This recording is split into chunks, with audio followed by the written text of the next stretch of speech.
Karena saudara-saudara sekalian, supaya jangan disamakan antara Syarif dengan Sayyid dengan Habib. Sekarang itu banyak habaib yang sudah berubah namanya menjadi Sayyid. Para habaib dari Yaman sudah mengaku dirinya Syarif, mengaku dirinya Sayyid. Habibnya hilang, malah Sayyid dengan Syarif. Dari mana ente Sayyidnya?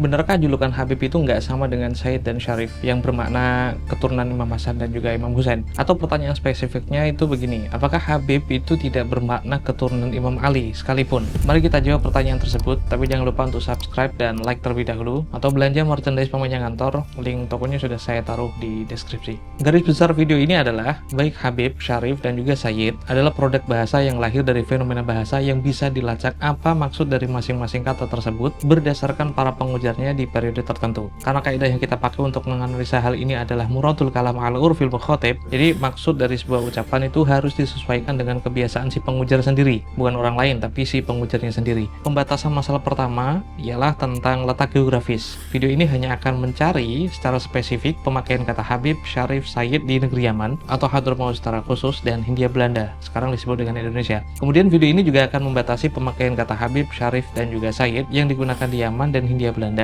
pada abad ke-7 Hijriah dan pasca industri mekanik. Karena konteks yang sedang kita ulas di sini adalah periode antik hingga periode modern. Pembatasan periode dan geografis ini sangat penting untuk mendapatkan akurasi pemakaian kata Habib, Syarif, dan Sayyid sesuai kebiasaan pengujar dari penduduk Yaman dan penduduk Hindia Belanda dari abad 7 Hijriah dan abad ke-14 Hijriah. Jadi setelah kita batasi permasalahan yang akan kita teliti, maka pertanyaan yang akan kita jawab di video ini adalah apa maksud dari kata Habib, Syarif, dan Sayyid yang diucapkan oleh warga Yaman dan Hindia Belanda sebagai pengujar pada abad 7 Hijriah dan 14 Hijriah. Dari segi bahasa, baik Syarif dan Sayyid sama-sama mengikuti susunan fa'ilun yang bermakna fa'ilun atau pelaku. Beda dengan Habib yang secara morfologi itu berasal dari fi'il rubai ahabba yuhibbu, baik Sayyid dan Syarif itu berasal dari morfologi fi'il sulasi, yaitu susunan kata yang terdiri dari 3 huruf hijaiyah, syarufa yashrufu dan sada yasudu. Konotasi umum yang sama di antara keduanya cuma satu, yaitu sama-sama merujuk pada kedudukannya di mata orang lain. Habib bermakna kedudukannya tinggi karena dicintai masyarakat, Syarif bermakna kedudukannya sangat mulia di mata masyarakat, dan Sayyid bermakna kedudukannya tinggi karena menjadi pemimpin dari sebuah kelompok masyarakat. Itu dari segi bahasa ya. Lantas bagaimana dengan istilah yang dipakai menurut lidah orang setempat? Kita mulai dari definisi yang diputuskan oleh Raja Yaman di masa itu, yaitu Malikul Ashraf Umar Ar-Rasuli yang wafat sekitar tahun 696 Hijriah dan memproduksi kitab nasab berjudul Turfatul Ashab fi Ma'rifatul Ansab. Pada halaman 92 hingga 93, ketika beliau menuliskan para ashraf yang tersambung nasabnya ke Imam Ali, ada satu istilah yang dia jelaskan secara spesifik, bahwa ashraf atau pemanggilan Syarif hanya ditujukan kepada keturunan Sayyidah Fatimah saja, yaitu keturunan Imam Hasan dan Imam Husain. Selain itu, jika dia adalah keturunan Imam Ali, secara umum dipanggil dengan Al-Alawi, bukan Syarif. Itu tadi Syarif. Lantas bagaimana dengan Sayyid? Harus saya akui belum ada temuan di abad tersebut yang memberikan penjelasan teoritis tentang cara pemakaian Sayyid di dalam kebiasaan orang Yaman. Akan tetapi, dari wawancara saya dengan Syarif Ibrahim bin Mansur Al-Amir di kediamannya, begitupun setelah membaca telaah dan penjelajahan seorang ahli nasab yang bernama Syarif An-Ni'ami, kedua orang yang cukup produktif memproduksi kitab nasab itu menemukan sebuah pola, bahwa penduduk Yaman jika memanggil keturunan Imam Hasan bin Ali lebih mendahulukan kata Sayyid daripada Syarif. Hal ini berdasarkan beberapa arsip, manuskrip, dan pola-pola yang seragam di masa itu. Jadi ketika ada tokoh di abad ke-7 kedapatan sebagai keturunan Imam Hasan bin Ali atau disebut dengan Hasaniyin, maka lidah orang Yaman itu lebih mendahulukan cara pemanggilannya dengan Sayyid daripada Syarif. Dan hal ini secara faktual itu terbukti dari catatan personal Hasan bin Rashid Al-Hadrami yang wafat sekitar tahun 638 Hijriah ketika menyebut nama gurunya yang bernama Ali bin Muhammad bin Jadid yang wafat sekitar tahun 620 Hijriah dengan panggilan Asy-Syarif Al-Husaini. Catatan ini berada di halaman terakhir manuskrip Sunan Tirmizi yang disalin pada tahun 589 Hijriah oleh Qasim bin Ahmad Al-Jibai, dan pada Sabat Al-Arba'in pada tahun 606 Hijriah yang dia tulis dengan tangannya sendiri. Ali bin Jadid menuliskan silsilah nasabnya sampai Ubaidillah bin Ahmad Al-Muhajir yang ke atasnya itu sampai ke Imam Husain bin Ali. Jadi pola-pola yang ditemukan Ibrahim bin Mansur dan Syarif An-Ni'ami ada bukti faktual dan historisnya bahwa pada abad ke-7 Hijriah, penduduk Yaman itu lebih mendahulukan pemanggilan keturunan Imam Hasan dengan Sayyid. Itulah alasan kenapa Hasan bin Rashid itu mengatribusi Ali bin Jadid yang merupakan keturunan Imam Husain bin Ali dengan sebutan Asy-Syarif Al-Husaini, bukan As-Sayyid Al-Husaini.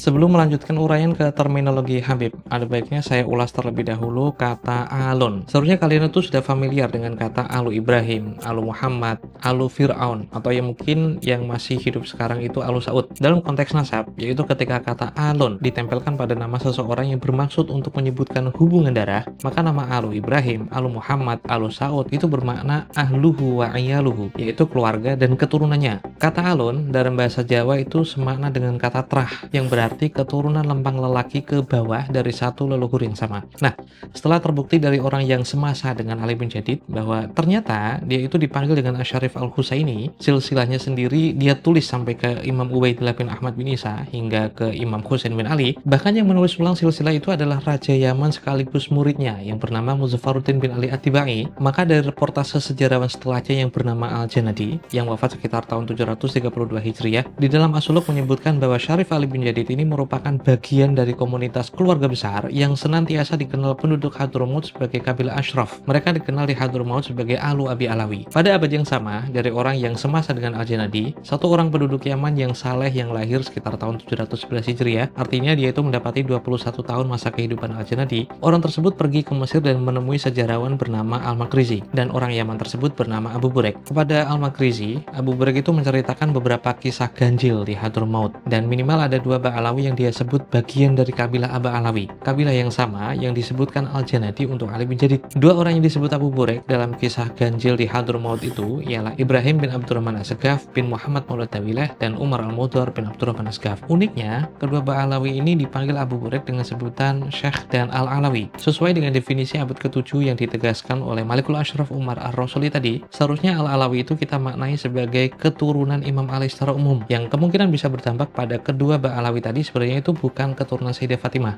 tapi keturunan Imam Ali. Namun, benarkah demikian? Seperti yang disinggung sebelumnya, kata alun dalam Alu Abi Alawi memang bermakna keturunan biologis atau keluarga besar yang berasal dari satu leluhur bersama yang bernama Abi Alawi. Dalam reportase Al-Janadi, ada 8 Ba'alawi yang ditulis olehnya. 2 diantaranya itu sezaman dengan Al-Janadi. Mereka semua disebut Al-Janadi memiliki satu trah yang sama dengan Ali bin Jadid, yaitu sama-sama Alu Abi Alawi atau trah Abu Alawi. Abu Burek juga menyebutkan bahwa Ibrahim bin Abdurrahman As-Segaf dan Umar Al-Mudhar itu berasal dari kabilah yang dipanggil dengan kabilah Aba Alawi. Makna kabilah atau qabilatun secara bahasa dan istilah yang dipakai orang Arab secara umum termasuk di Yaman hanya diperuntukkan kepada komunitas manusia yang nasab mereka itu semuanya tersambung dari bapak ke kakek ke buyut ke lelaki atasnya terus yang bertemu pada satu leluhur bersama yang bernama Aba Alawi. Tentu saja nama Abi Alawi itu bukan nama asli ya. Dalam tradisi tutur orang Arab, julukan yang memakai kata abun itu disebut dengan kunyah. Detail tentang ini tidak akan kita bahas, silakan merujuk ke Alfiya Ibn Malik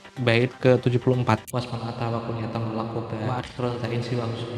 Sehingga Abi Alawi itu berarti bapaknya Alwi, dan tentu saja ini mewakili nama seseorang. Lantas siapa nama asli dari pemilik julukan Aba Alawi? Alwi inilah yang di dalam hadis musalsal yang disahihkan oleh Murtadhu Az-Zabidi dan Ibn Aqilah sebagai Alwi bin Abdullah bin Ahmad bin Isa. Jika kita membandingkan silsilah nasab Ali bin Jadid ke atas dan transmisi hadis musalsal tersebut, kalian bisa mendapati bahwa Abdullah bin Ahmad bin Isa adalah orang yang sama yang ditulis Ali bin Jadid sebagai leluhurnya yang bernama Ubaidillah bin Ahmad bin Isa lewat tulisannya sendiri. Bedanya, Ali bin Jadid itu merupakan keturunan Jadid bin Ubaidillah bin Ahmad bin Isa, sementara 8 orang Ba'alawi yang direportase Al-Janadi dan 2 orang Ba'alawi yang direportase oleh Abu Burek merupakan keturunan Alwi bin Ubaidillah bin Ahmad bin Isa. Secara tidak langsung, semua bukti material itu mengarahkan kalian pada kesimpulan Ali bin Jadid merupakan sepupu jauh dari 10 orang Ba'alawi yang direportase Al-Janadi sekaligus Abu Burek pada abad yang sama, dan mereka semua bertemu secara silsilah sampai Ubaidillah atau Abdullah bin Ahmad bin Isa. Dan dari sini kita bisa pula menangkap sebuah pola bahwa kendatipun penduduk Yaman itu cenderung mengedepankan julukan Sayyid hanya kepada keturunan Imam Hasan saja, namun pemanggilan keturunan Imam Husain dengan Syarif juga ada. Begitupun sebutan Al-Alawi itu seharusnya kan diberikan kepada keturunan Imam Ali dari selain Sayyidah Fatimah. Akan tapi pemanggilan keturunan Imam Hasan dan juga Imam Husain juga ada banyak buktinya yang dipanggil dengan Al-Alawi saja. Di video lain kita akan bahas tentang hal ini, jadi kalian punya alasan satu lagi untuk subscribe channel ini.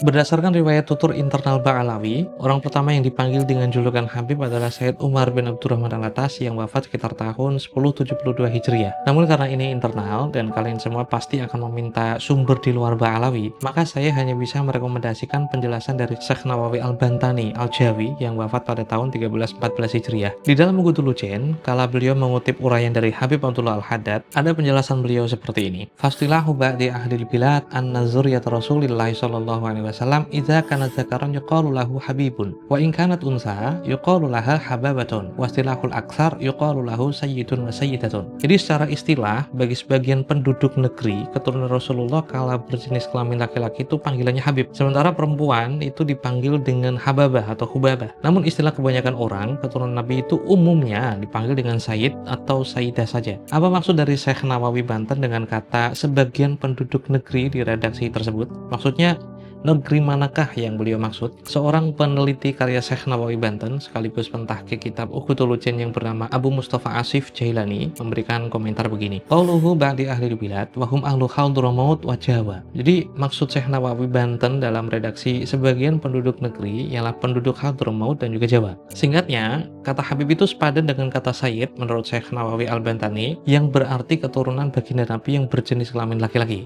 Hanya saja, kata Habib itu cenderung dipakai penduduk Hadramaut dan masyarakat Jawa saja. Dan menurut Asif, dimulai dari era Habib Umar bin Abdurrahman Al-Atas. Mari kita buktikan apakah komentarnya itu punya bukti faktual dan historis yang semasa dengan Syekh Nawawi Al-Bantani. Syekh Nawawi Banten itu wafat sekitar tahun 1314 Hijriah, atau dalam konversi Masehi itu 1897 Masehi. Pada 12 Januari 1874, pada sebuah koran saya dapati nama Abdurrahman Az-Zahir dari Aceh disebut dengan Habib yang terkenal. Lantas pada 27 Mei 1867, kabar duka datang dari Bengkalan, Madura, yaitu wafatnya satu orang Arab yang bernama Umar bin Abdullah Al-Idrus yang disebut oleh Dinas Warisan dan Harta Benda di Surabaya dengan atribusi Sayyid. Pada singkatnya, Syekh Nawawi itu bilang bahwa Habib dan Sayyid itu punya maksud yang mirip, dan di waktu Syekh Nawawi masih hidup, penduduk Hindia Belanda itu juga membuktikan hal yang sama. Karena Az-Zahir dan juga Al-Atas, seperti yang ditulis dalam koran tersebut, adalah kabilah asal Hadramaut, turunan dari klan yang disebut Bani Alawi, yang ke atasnya lagi itu dikenal dengan Trah Abu Alawi. Dari sini menjadi masuk akal kenapa kakek-kakek kita dahulu itu memanggil Ba'alawi dengan Y atau Yed, potongan kata dari Sayyid, karena kecenderungan penduduk Hindia Belanda selain memanggil mereka dengan Habib, juga memanggil Ba'alawi dengan Sayyid, seperti yang dijelaskan oleh Syekh Nawawi Al-Bantani tadi. Kalian boleh tidak menyukai Ba'alawi, tapi jika Ba'alawi itu dipanggil dengan Habib yang berarti keturunan Nabi, dan ternyata banyak sekali buktinya di masa lalu, tentu saja kalian itu perlu kerja keras dalam membuktikan sebaliknya. Karena memang begitulah cara orang Hadrami dan juga Hindia Belanda memanggil keturunan Nabi yang berasal dari Hadramaut. Jika bukan Habib, ya Sayyid, persis seperti lidah orang-orang yang hidup di kala Syekh Nawawi Al-Bantani itu masih hidup. Hingga akhirnya, Syekh Nawawi memastikan bahwa dua kata itulah yang lazim di Hadramaut dan Hindia Belanda, seperti yang beliau tulis di dalam Ukhutul Ujen. Saya Romo Ngabbas, ini pemanjangan tolong, sampai jumpa.